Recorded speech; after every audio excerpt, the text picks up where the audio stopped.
स्वस्ति पन्थामनुचरेम सूर्याचन्द्रमसाविव पुनर्ददताग्नता जानता संगमे मही। ओम शांति शांति शांति। हम दूसरा मंत्र पढ़ रहे थे तो पहली पंक्ति स्पष्ट होगी। अहम सोमम आहनसम बिभर्मि अहम त्वष्टारम उतपूषणम भगम। आगे ऋषि कहते हैं अहम दधामि द्रविणम हविष्मते सुप्राव्ये यजमानाय सुनुवते। अर्थ करते समय आपको पता ही है कि एक विभक्ति वाले पदों को एक साथ जोड़ देना चाहिए तो अर्थ अपने आप प्रकट हो जाता है। तो यहाँ चतुर्थ्यंत पद कौन कौन से हैं? हविष्मते, सुप्राव्ये, सुनुवते, यजमानाय। यजमान के लिए। कौन सा यजमान? देखिए, यजमान जो यज्ञ करता है, जो यज्ञ रचाता है, जो यज्ञ की सारी व्यवस्था करता है, यज्ञ का पावन संकल्प जिसके मन मंदिर में उत्पन्न होता है। इसीलिए संकल्प किससे बुलवाया जाता है? यजमान से। आप बड़े बड़े यज्ञ करवाते हैं, करते हैं, तो जो यजमान के आसन पर बैठता है उसी को हम कहते हैं कि अपना संकल्प बोलो। क्यों? क्योंकि संकल्प मूलः कामो वै यज्ञः संकल्प संभवः व्रतानि यम धर्माश्च सर्वे संकल्पजाः स्मृतः। संकल्प के साथ कोई बात की जाती है तो उसका परिणाम अलग होता है। देखें ना, एक तरफ किसान प्रातः काल से लेकर सायंकाल तक खेत में मेहनत करता है, पता नहीं कितनी बार उसको पसीना आता होगा, धूप में, सर्दी में, वर्षा में वो परिश्रम करता है, लेकिन उसका संकल्प उस समय क्या है? कृषि, खेती बढ़िया से बढ़िया हो।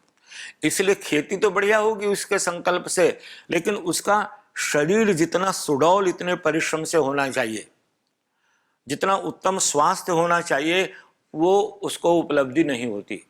दूसरी तरफ एक ब्रह्मचारी संकल्प के साथ चाहे 1 घंटा, 1.5 घंटा, 2 घंटा नित्य प्रति संकल्पवान कि मुझे अपने शरीर को हृष्ट पुष्ट बनाना है, सुडौल बनाना है, सुंदर बनाना है, वो आसन करता है, व्यायाम करता है, परिश्रम करता है, तो उसका अंग प्रत्यंग सुडौल, क्योंकि उसने संकल्प ही ये लिया है कि मुझे अपने शरीर को सुंदर, स्वस्थ, तंदुरुस्त बनाना है। तो संकल्प की बड़ी महिमा है। तो यह कहा है कि जो यजमान है उस यजमान के लिए। कौन सा यजमान? हविष्मते, हविष्मान चतुर्थी में हो गया। हविष्मते, हवि प्रदान करने वाला, जो नित्य प्रति हवि देता है। हवि केवल एक ही नहीं है। आप प्रबुद्ध हैं कि केवल यज्ञ की अग्नि में, यज्ञ कुंड में हवि देना ही हवि देना नहीं है, बल्कि हवि नाना प्रकार से दी जाती है। आप श्रीमद् भगवद गीता का जब स्वाध्याय करते हैं, आप में से बहुतों को गीता कंठस्थ है, कितने आनंद की बात है। तो वहां अपाने जुह्वति प्राणम, प्राण की अपान में और अपान की प्राण में आहुति देने का भी उल्लेख किया गया है। अर्थात ये भी एक आहुति होती होगी ना। इसी तरह से जुहोति एक दूसरे के साथ, हु धातु का क्या अर्थ है? दाना दानयो, है ना, देना और लेना। जब आप गुरु के पास बैठते हैं तो गुरु कुछ देता है आपको, आप गुरु को कुछ देते हैं। आप जब अपने पिता के सन्निधि में बैठते हैं, पिता कुछ देता है, आप कुछ देते हैं। अर्थात ये देना और लेना। देहि में ददामिते, तुम मुझे दो, मैं तुमको दूंगा।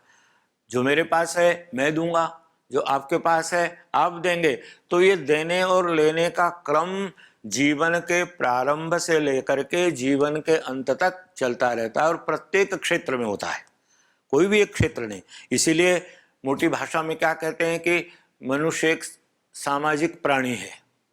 अंग्रेजी में क्या कहते हैं इसको? सोशल एनिमल, मतलब उसको तो बिल्कुल पूरा जानवर ही कह दिया, सोशल एनिमल। लेकिन समाज में अब देखिए, ये जो पुस्तक है, जिस पुस्तक को देख करके मैं आपसे चर्चा कर रहा हूं, ये मैंने तो नहीं बनाई। ये जो टेबल है ये मेरी बनाई हुई नहीं है। ये जो रिकॉर्डिंग हो रही है ये आपने या हमने नहीं बनाई। तो समाज हमें कुछ देता है, हम कुछ समाज को देते हैं, और इसलिए इस संसार में रहने वाले प्रत्येक व्यक्ति की भूमिका महत्वपूर्ण है। कोई निरर्थक नहीं है, कोई छोटा नहीं है, कोई बड़ा नहीं है, सब मिलकर के इस समाज का संचालन करते हैं। तो हविष्मते अर्थात अपनी हवि देने वाले, अपनी हवि प्रदान करने। वेद में ऐसे अनेक मंत्र आए हैं जिसमें कहा कि हे मानव, पहले अपनी हवि पकाओ, है ना, और जब परिपक्व हो जाए तो उसकी आहुति दे दो। और यदि अभी पकी हुई नहीं है, यदि अश्रातम, यदि आपकी जीवन रूपी आहुति अभी पकी नहीं है, तो ममत्तन, चिंता मत करो, परेशान मत हो, ममत्तन मस्त होकर के फिर उसको पकाने में लग जाओ।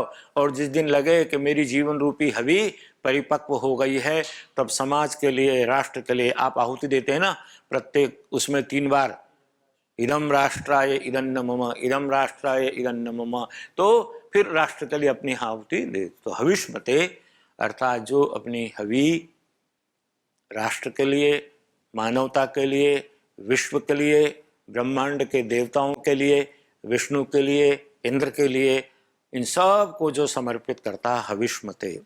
और सुप्राव्य कहते हैं, सु अच्छे अर्थ में, क्योंकि सु और कु का ही तो सारा खेल है संसार में।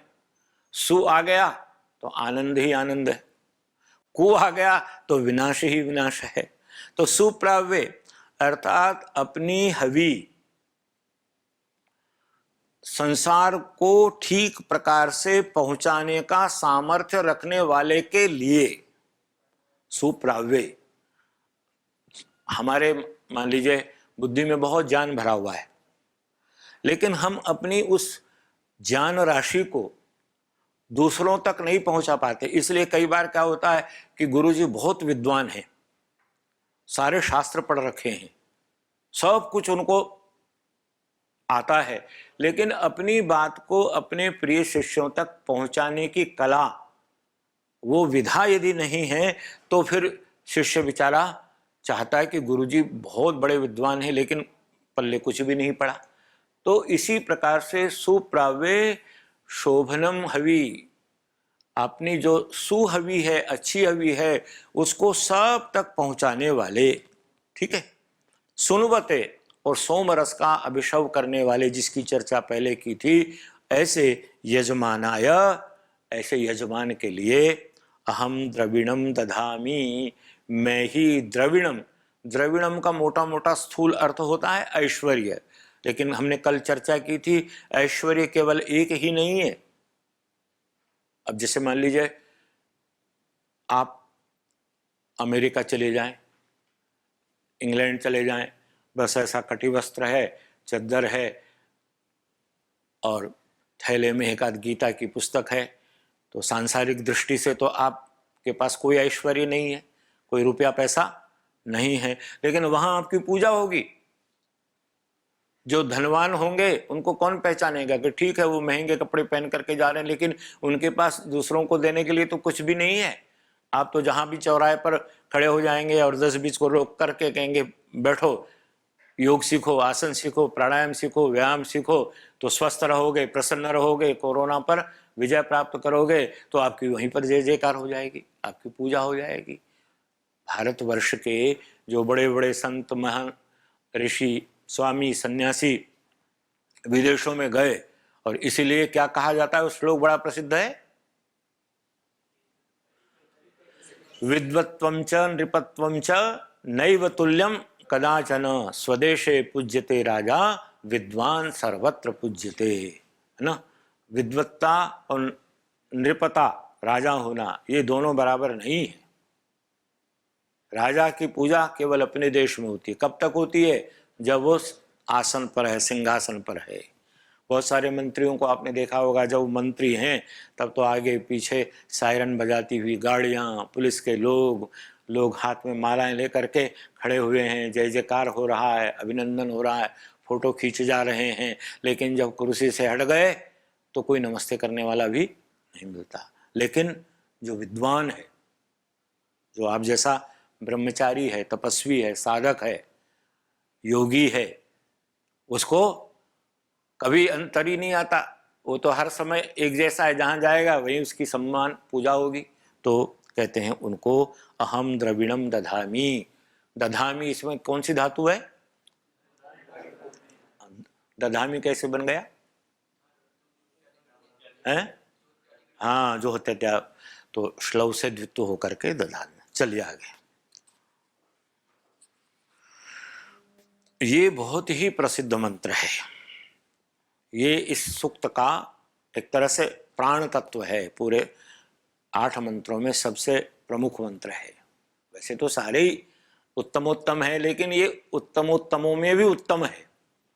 अहम राष्ट्री संगमनी वसूनाम चिकीतुषी प्रथमा यज्ञानाम काम्मा देवा व्यदधु पुरुत्राम भूरि स्थात्राम भूरिया वेशयंतिम। कहते हैं अहम राष्ट्री, राष्ट्र की रक्षा करने वाली जो देवी है, या राष्ट्र का जो महानायक है, राष्ट्र का जो कर्णधार है, जिसने राष्ट्र को परम वैभवशाली बनाने का संकल्प लिया हुआ है, जो वाणी सर चढ़ करके बोलती है, जो वाणी सर्वोत्कृष्ट अवस्था को प्राप्त होकर के बोलती। देखिए, आपने देखा कि बहुत सारे बड़े बड़े जो मंत्री संतरी बड़े बड़े लोग हैं, बोलते हैं, उनकी बात को लोग एक कान से सुनते हैं और दूसरी कान से निकाल देते हैं।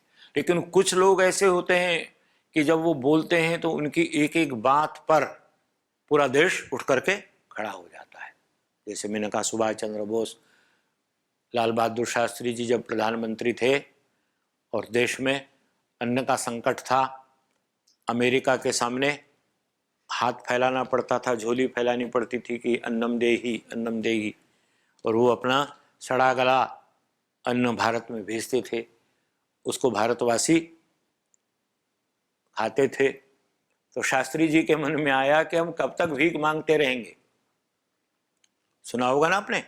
और उन्होंने देशवासियों का आह्वान किया कि भाई, इस अन्न की समस्या से पार पाना है तो प्रत्येक देशवासी को सप्ताह में एक दिन सोमवार को उपवास करना है। एक दिन अन्न नहीं खाएंगे। आप कल्पना कर लीजिए, पूरा देश एक दिन भोजन नहीं करे तो कितना अन्न बच जाएगा। और उस समय लोगों ने उनके आह्वान पर निश्चय कर लिया, व्रत ले लिया, ये कि अब तो हम एक दिन भोजन नहीं करेंगे।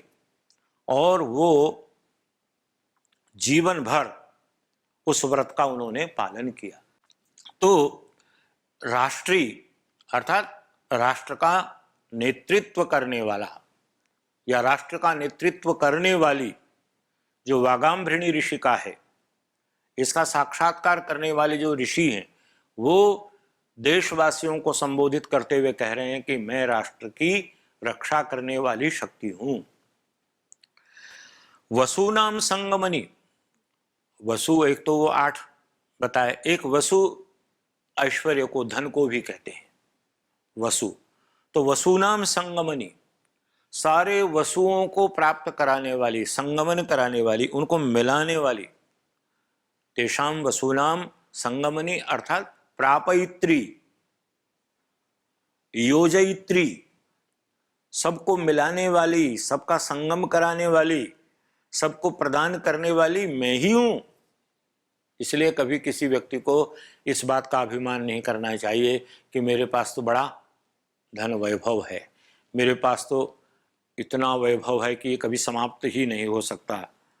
आपने देखा होगा इतिहास के पन्नों में कि जिनके बड़े बड़े राजमहल थे, जिनके यहाँ सैकड़ों हजारों दास दासियां, नौकर चाकर, हाथी घोड़े रथ सब होते थे, आज आप जा कर के देखें जयपुर, जोधपुर, वहाँ जो तांगे चलाने वाले हैं ना, उनसे आप पूछना, 10-20 तांगे वालों से जब पूछेंगे कि भाई तुम्हारे पिता क्या करते थे, तुम्हारे बाबा क्या करते, तुम्हारे पड़बाबा क्या करते थे, तो रहस्य सामने आ जाएगा कि हमारे बाबा तो बहुत बड़े जागीरदार थे, हमारी बड़ी बड़ी हवेलियां थी, लेकिन सब स्वाहा हो गया, दुर्व्यसनों में सब नष्ट हो गया, और अब सिर छपाने के लिए जगह नहीं है, तांगा चलाते हैं और रात को कहीं भी फुटपाथ पर सो जाते हैं। तो यहाँ पर ये कह रहे हैं कि वसुनाम संगमनी, अर्थात सारे वसुओं को, धन ऐश्वर्यों को प्राप्त कराने वाली मैं ही हूँ। है मानव, तो ये मत समझ कि ये मेरा है। इसीलिए तो ईशावास्योपनिषद जब आप पढ़ते हैं तो क्या है पहला मंत्र?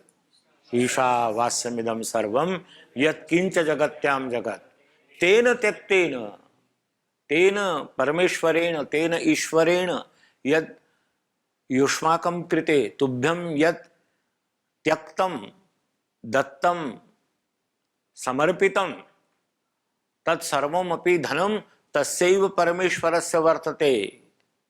त्वमस्य धनस्य अस्य ऐश्वर्यस्य प्रभु नासी, तुम इसके प्रभु नहीं हो, तुम इसके स्वामी नहीं हो, इसका स्वामी तो वही है जिसने हमको दिया है, तुम तो इसके केवल न्यासी हो, ट्रस्टी हो, इसकी रक्षा करना, इसको संभाल कर रखना, ये तुम्हारा काम है। और फिर त्वदीयम वस्तु गोविंद तुभ्यमेव समर्प्यते, तुमने प्रभु दिया था, ये तुमको ही समर्पित है। यही तो ऋषि दयानंद ने अपना प्राणोत्सर्ग करते हुए कहा था। वो प्रसंग तो आपने कई बार पढ़ा होगा, सुना होगा।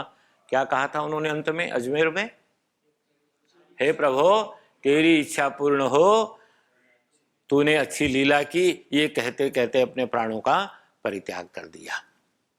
तो वो वसुनाम संगमनी चिकीतुषी, कित संज्ञाने, कित संज्ञाने से चिकीतुषी बना है, अर्थात सबको चेताने वाली, सबको जागृत करने वाली शक्ति यदि कोई है तो वही है। हमारे ऋषियों ने लिखा है कि देखो, जब हम कोई बुरा काम करने लगते हैं, कोई गलत काम करने लगते हैं, तो क्या होता है? हाँ, बहुत सुंदर।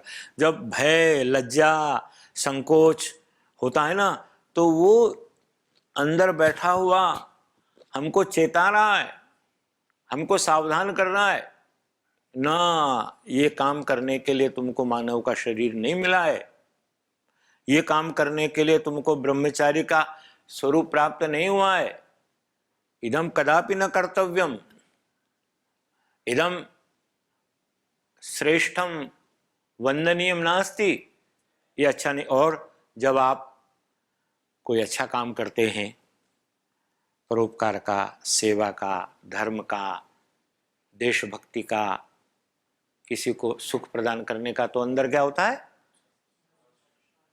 हाँ, तब हर्ष होता है, प्रसन्नता होती है ना। तो ये चिकीतुषी का यही अर्थ है कि जो अंदर बैठ करके हमको हर समय चेताता रहता है, जगाता रहता है, हमको सावधान करता है। और यज्ञानाम प्रथमा, जितने भी यज्ञीय कर्म है, हम कहते हैं ना यज्ञो वही श्रेष्ठतमम कर्म, जो जो श्रेष्ठ कर्म है उसको हमने यज्ञ कहा। तो यज्ञानाम प्रथमा, अर्थात जितने भी यज्ञ हैं, यज्ञ करने वाले हैं, उनमें मैं सबसे प्रथम हूँ, सबसे पहले हूँ। इसलिए हम यज्ञ करते समय सबसे पहले किसका स्मरण करते हैं? अथ ईश्वर स्तुति प्रार्थना उपासना मंत्रा, सबसे पहले ईश्वर की स्तुति। क्योंकि जब तक वो नहीं हमारे पास आकर के बैठेगा, जब तक उसकी अनुभूति, उसकी प्रतीति, उसकी साक्षी में हम कोई काम प्रारंभ नहीं करेंगे, तब तक काम के पूरी तरह से निर्विघ्न संपन्न होने की संभावना नहीं रहती। इसलिए वो सबसे पहले यज्ञानाम प्रथमा ताम्मा देवा विदधु पुरुत्रा। तो कहते हैं पुरुत्रा, पुरु सर्वत्र, पुरुत्र का मतलब सर्वत्र, यत्र यत्र वयम गच्छामः, यत्र यत्र वयं पश्यामः, यत्र यत्र वयं किमपि कार्य जातं कुर्मः, प्रकाशे वा अंधकारे वा गृहे वा बहिर्वा, यत्र कुत्रापि अस्माभिः यत्किंचिदपि कर्म क्रियते तत्र रक्षक रूपेण त्राता रूपेण स एव परमेश्वरः पूर्वम एव तत्र उपस्थितः भवति। भवन्तः इदानीमत्र पतंजलि योगपीठे अध्ययनरताः सन्ति। अत्रापि एवम् अनुभूयते यद् वयं सर्वेपि तस्य परमेश्वरस्य साक्षी रूपे अध्ययनं कुर्मः। यदि भवन्तः हरिद्वारं परित्यज्य विहाय अन्यस्मिन् कस्मिंश्चिदपि देशे गच्छन्ति तर्हि तत्रापि पूर्वम् एव तत्र सः उपस्थितः वर्तते। पुरुत्रा सर्वत्र यत्र कुत्रापि सब जगह वो विद्यमान है और वहाँ हमारी रक्षा करता है। जब कोई ऐसी भी तो स्थिति आ जाती है कई बार कि अपना कोई परिचित सगा संबंधी मित्र बंधु कोई नहीं है, हम अकेले किसी स्थान पर गिर गए हैं, तो हम किसको पुकारते हैं? ईश्वर को। प्रभु अब तुम ही यहाँ बचाओ, क्योंकि हमें विश्वास है कि यहाँ और कोई हो या ना हो लेकिन वो जरूर है। तो ताम माँ देवा वेदधु पुरुत्रा, तो कहते हैं पुरुत्र सर्वत्र व्याप्त उस परमपिता परमात्मा ने मुझे इस प्रकार से भिन्न भिन्न प्रकार से अदधु विशेष प्रकार से भिन्न भिन्न प्रकार से मेरा स्वरूप बना करके मुझे तैयार करके वहां पर स्थापित किया हुआ है। भूरि स्थात्राम भूरि आवेशयन्तीम, जो भूरि स्थात्र है, भूरि अर्थात बहुत सर्वत्र सभी स्थानों पर स्थित रहने वाला, भूरि आवेशयन्तीम और सारे संसार को अपने अंदर समाने वाला, वो सब में समाया हुआ है और सारा संसार उसमें समाया हुआ। अन्योन्य आश्रित एक संबंध होता है ना, अन्योन्य आश्रित संबंध होता है। तो अब जैसे ये टेबल है तो इसके जो इधर के पाए हैं ये इसके आश्रय से हैं, ये इसके आश्रय से, तो ये अन्योन्य आश्रित है। संसार चल ही रहा है अन्योन्य आश्रय से। शिष्य है तो गुरु है, मान लो कोई शिष्य ही ना हो तो किसको गुरु कहेंगे? कोई शिष्य नहीं है, कोई पढ़ने वाला नहीं है, तो फिर गुरु का कोई अर्थ नहीं है। अब शिष्य है गुरु नहीं है तब भी कोई अर्थ नहीं। किसके शिष्य हो? तो जी पता नहीं किसके शिष्य हैं, गुरु जी तो कोई है नहीं। तो ये सब अन्योन्य आश्रित है। उसी बात को कहते हैं कि वो सब में समाहित है और सब कुछ उसमें समाहित है। ऐसे इस सारे ब्रह्मांड को, इस सारी सृष्टि को नियंत्रित करने वाला यदि कोई है तो वो एक प्रजापति है। उसी को वागाम्भृण कहा, उसी को वाग्देवी के रूप में प्रतिपादित किया गया। राष्ट्र कैसे बनता है? कौन सी धातु से? राजरी दीप्तऊ, ष्ट्रन प्रत्यय करके राष्ट्र, और फिर राष्ट्री कैसे हुआ? स्त्रियाम ना ना ना ना, तीन नहीं प्रत्यय होगा। स्त्रीलिंग में क्या प्रत्यय होता है? अजाद्य तष्टाप से जो सूत्र चले हैं ना, हाँ हाँ हाँ, तो उससे स्ट्रन चूंकि शित है, श की संज्ञा किससे होती है स्ट्रन में? शह प्रत्यय से। बहुत अच्छा, शह प्रत्यय से इस संज्ञा, इनको भी समय समय पर इनकी आवृत्ति कर लेनी चाहिए। सूत्र फिर बिल्कुल उपस्थित रहते हैं, जब आवश्यकता पड़ती है एकदम आकर के वहाँ पर हमारी सहायता करते हैं। तो इस प्रकार से इस राष्ट्र की जो नियामक शक्ति है, सबको नियंत्रित करने वाली शक्ति है, वो वाक शक्ति है। आपने आचार्य अभयदेव का नाम सुना होगा। आचार्य अभयदेव ने कौन कौन सी पुस्तकें लिखी हैं, कोई पढ़ी? हाँ, एक तो वैदिक विनय जो सर्वत्र पढ़ी जाती है वो बड़ी प्रसिद्ध है। अभी एक नाम लिया, ब्राह्मण की गऊ, उनकी एक रचना है ब्राह्मण की गऊ। तो ब्रह्मगवी सूक्त है, अथर्ववेद का ब्रह्मगवी सूक्त है। तो उसमें गऊ, गऊ के अनेक अर्थ हैं। गऊ दूध देने वाले पशु को भी कहते हैं, गऊ इंद्रियों को भी कहते हैं, गऊ वाणी को भी कहते हैं, गऊ सूर्य की किरणों को भी कहते हैं, गौ इस पृथ्वी को भी कहते हैं। तो गौ शब्द के अनेक अर्थ है। तो वहाँ ब्रह्म गवी का मतलब है ब्राह्मण की गौ। ब्राह्मण की गौ का मतलब ब्राह्मण की वाणी। कैसी वाणी? जो बिल्कुल सत्य पर आधारित है, जिसमें ब्रह्म विद्या कूट कूट करके भरी हुई है। तो ऐसा ब्राह्मण चाणक्य के रूप में, महर्षि दयानंद के रूप में, परम पूज्य स्वामी रामदेव जी के रूप में जो कुछ वो बोलता है, उसकी वाणी से जो शब्द निकलते हैं वो होकर के ही रहते हैं, वो सत्य होकर के रहते हैं। तो ऐसी ब्राह्मण की गौ का बड़ा सुंदर वर्णन है। पुस्तक को मिले तो आप जरूर पढ़ना उसमें। और यदि ब्राह्मण नाराज हो जाए, ब्राह्मण को दुर्वासा की तरह से यदि क्रोध आ जाए और फिर दुर्वासा जो शाप देता था वो शाप होकर के ही रहता था। तो ये ब्राह्मण की गौ इसी तरह से कहा कि मैं राष्ट्र की गौ हूँ, मैं राष्ट्र की रक्षा करने वाली महान शक्ति हूँ। अब इसको यहाँ विराम देते हैं। ओम स्वस्ति न इंद्रो वृद्धश्रवा स्वस्ति न पूषा विश्ववेदा स्वस्ति नस्तार्क्ष्यो अरिष्टनेमि स्वस्ति नो बृहस्पतिर्दधातु।